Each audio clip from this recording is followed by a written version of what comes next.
Hi, sixth grade scientists. This is Mr. K coming at you from my secret hideaway. Last week you learned about signals and were introduced into 7-segment display. You also did a little bit of introduction into the idea of binary code. Today we're going to review that, and I'm going to introduce binary code to you, and you're going to learn how to kind of decode and encode numbers in binary code. So let's get started with part 1.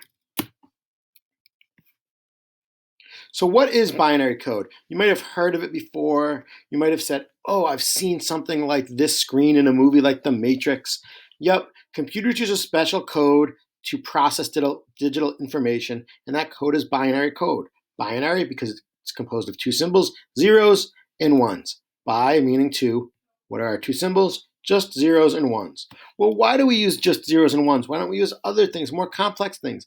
Well, let's go back to what we were thinking about in our 7-segment display in circuits, electricity.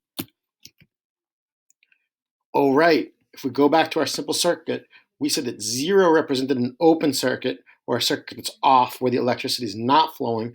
A 1 represented a complete circuit where the electricity was flowing, where it was closed. So again, 1 means electricity is on and flowing. 0 means it's not. Now, how do computers read this? Really quickly.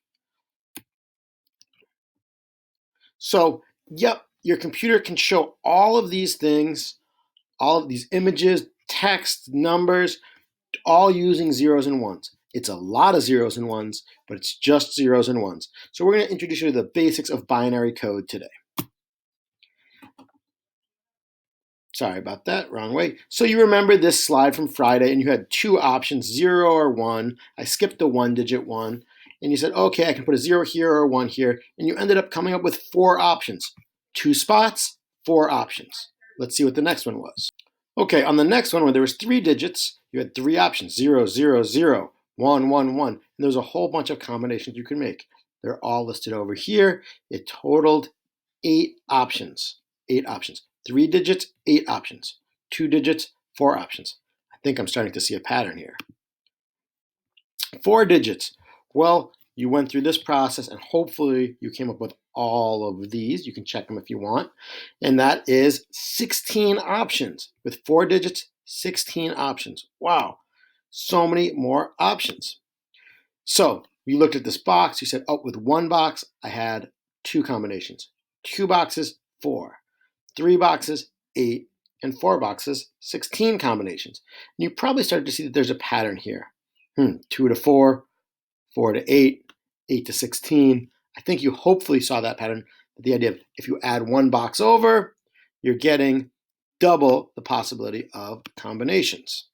And here's a long version one for those of you who did the challenge. Well, here's our doubling numbers, 4, 8, 16, 32, 64, 128, all the way up to here, to 1,048,576. Whoa, that's a lot of combinations with just 20 little blocks of zeros and ones.